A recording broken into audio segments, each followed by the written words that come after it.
Center. Hey, I'm Chris Berman. Got a lot of games to cover. Let's get at it. In our first game this week, we had the Lions come away with a 7-point win. The Cardinals won this contest and will now move to third place in the NFC West. Tony Gonzalez stepped it up this week and gave his team some added firepower for the win. We had a big injury in this one, and Trey has the lowdown for us. Trey? All right, Chris, thanks.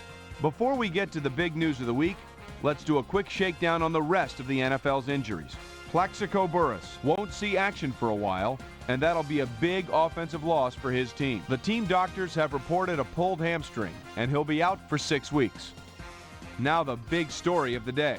Trent Green is going to find himself in street clothes for the time being, and that'll be a major blow to this club. So that'll do it for now. Chris, let's send it back to you. Ravens, Jets.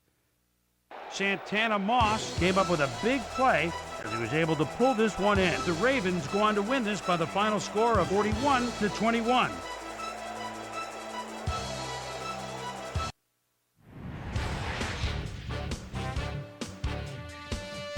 Muhsin Muhammad had over 50 yards receiving and helped his Panthers beat the 49ers.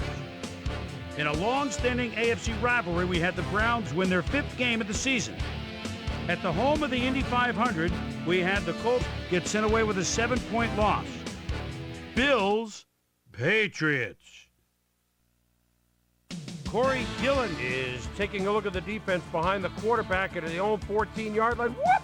There he goes with a beautiful spin. Celebrate a touchdown. The Patriots win this one by the final score of 31-16. Over at Edward Jones Dome, we had the Rams edge their way to a narrow 3-point win.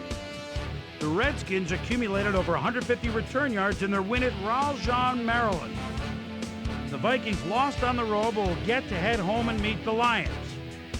Eagles, Cowboys. Julius Jones is set to get the kick at his own 15. Juggles just a moment. Jumps outside, gets a block downfield by the midfield stripe, and you know he's got jets. He could go all the way 85 yards. The Cowboys go on to win this by the final score of 38-31. The Falcons won this contest but will stay at the first place in the NFC South.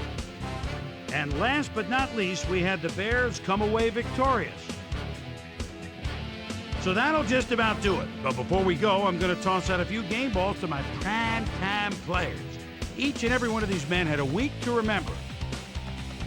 That'll do it, sports fans. I'm Chris Berman, and thanks so much for joining us here in the Bristol studio. We'll see you next week right here on ESPN, the worldwide leader in sports.